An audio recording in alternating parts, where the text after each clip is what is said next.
Hey everybody, it's Jim here. When Squire first announced the 40th anniversary lineup of guitars, I was really excited to try out the Gold Edition Jazzmaster that had the binding and the block inlays. I made a review about that guitar and a lot of people seemed to enjoy it. Now here we are, all of this time later, and we have the other Jazzmaster that was part of that lineup. This is the Vintage Edition in the seafoam green satin finish. At the time of filming this video, both Sweetwater and Tolman are entirely sold out of these guitars, and the only place that I know of that's a big box that has them in stock where you can order is Guitar Center, and that's where I got this one. However, I did not place an order or anticipate getting this. I brought in the 40th Anniversary Telecaster and traded it in and walked away with this guy. So, bit of an impromptu demonstration. We're going to be doing things a little bit differently today. We're not going to spend any time looking at this guitar on the bench because it has been available for a while, and I kind of want to get right into playing it and then giving some of my thoughts on the guitar. For today's sound samples, we will be using the Tone King Gremlin amplifier mic'd up by the Shure SM57. Any drive that you hear will be provided to us by the Benson preamp pedal, and any reverb and maybe a splash of delay will be from the Strymon Bellante. Let's hear it and then we'll discuss after.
So now that we've heard what this thing sounds like through my main rig, I'd like to talk about some of the pros and some potential cons to this instrument should you find yourself in the market or on the fence.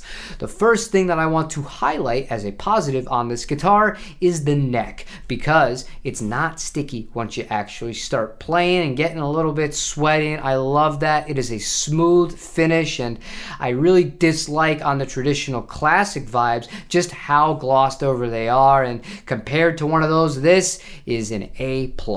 The other thing I really like about this neck is the actual thickness of it. A lot of modern C Fender guitars are a little bit on the thin side for me. I'm going to give you some actual dimensions. At the 1st fret, it's 0.86, and at the 12th fret, it is 0.92. So by no means a paper thin neck. It's absolutely something that tapers nicely without being a baseball bat. Additionally, this guitar did stay in tune really well, even with some of the vibrato abuse that I put it through. But that's due to the fact that when I did restring this guitar, there are 2 vital steps that I did not and I never skip. Make sure the nut is well lubricated and cut for the correct gauge of string that you would like to use, and the fact that the strings were stretched out before I really dug into it. You do those 2 things, especially on guitars where you're using some sort of vibrato or a wiggle stick, as you people in the UK like to call it, and you'll have happy days, assuming there's no major malfunctions with the bridge or the vibrato itself. And on this guitar, neither of those were really issues. Lastly, big positives for this: the pickups, believe it or not, I actually think they sound pretty darn decent, although they don't capture that classic vintage Jazzmaster sound. These are more modern sounding. They do have a lot of high end in them, and I don't think that that is a negative, because you do have the tone knob to roll some of that off. You can also use your amplifier's tone controls to remove some, but adding some, if it was the other way around and these were really dark or muddy sounding pickups, you're fighting a much harder uphill battle to try and make up some of that high end. Now on to some of the potential cons of this instrument, as well as things that I see people fixing or modifying once they get theirs. The first is, if you're somebody who's used to playing a Japanese or an American version of a Jazzmaster or a Jaguar, the odds are you're not gonna love this vibrato system, because quite frankly, I don't either. It's really, really stiff, and this is something that could be fixed relatively easily. Quite frankly, just replace the strings with something with a little less tension in them. That might be able to help without replacing the entire unit. I see people swapping the thing out for a mastery vibrato, mastery bridge, and I'm like, Jesus, you guys just put like twice as much money into hardware as the guitar itself costs. But I digress. You might find you don't love this. Outside of that, I mentioned how much I like the neck, because the wood on the neck is great. It is. The frets on this neck, not so much, because first of all, it's not the greatest leveling job, but I mean, it's par for the course. I kind of expect that from Squires. And the other thing is just the fret edges, and they're not super duper sharp. Like, I wasn't bleeding playing this guitar, but it's not a comfortable and inspiring experience. And I really felt like after I was done filming the demo, I was a little bit disappointed, because I had come in from a high. I just got back from vacation. I'm ready to play, ready to make videos and provide you guys with content, and I just was not vibing with this guitar, even after setting this thing up to a standard that I was happy with outside of the actual feel of the frets themselves. It just wasn't meant to be, I suppose. Now, you may disagree with me, but I don't consider myself to be much of a guitar snob. Sure, I love Japanese guitars, and I have a bias towards a lot of those. I also love American guitars, and hell, I fell in love with that Vintera 2 Mustang really quick once I got that dialed in. So really, country of origin and price don't really play the biggest of factors to me. It's all about my experience with the guitar in my hands after I've had it set up. And there's a few things about this guitar I just honestly don't love. Are they going to be deal breakers for you? Maybe, maybe not, but I thought I might as well share them, because I'm not going to have this guitar very long. The first is the actual aesthetic. From far away, thing looks awesome. Maybe on the screen you're watching it, looks great. The closer I get, the more cheap it looks. It looks like this really cheap kind of toyish plastic finish on it, and I don't really like that. I mean, it's not the biggest deal in the world. Does that affect the playability? Absolutely not. It's completely superficial, but it kind of bothers me that it just looks and feels a little bit cheap. Going back to the feel thing, the fret edges. I mean, honestly, when I got the Ventera 2, I was expecting that to have really rough fretwork on it, and maybe I could work around it, but I was surprised by that guitar. This guitar, granted, totally different price range and totally different place of manufacture and parts being used, but it's not even close. The Ventera is built substantially better than either this guitar or the 40th Anniversary Telecaster that I traded it in for was. Now, if you're a big fan of this guitar and you're rage typing based on the last minute of me talking, before you actually hit send on that thing, hear me out for a second. I fully acknowledge two things. First of all, the fact that you can get one of these new now for $300 to $400, and secondly, that things like sharp fret edges or uneven frets can be fixed with relatively low cost, or if you're competent and you have the tools, you can do it yourself. But as far as the finished article goes, this is definitely not it in my book. Now, with all that being said, that doesn't mean that I wouldn't recommend this guitar as a good alternative for some people. Two scenarios I can really think of here.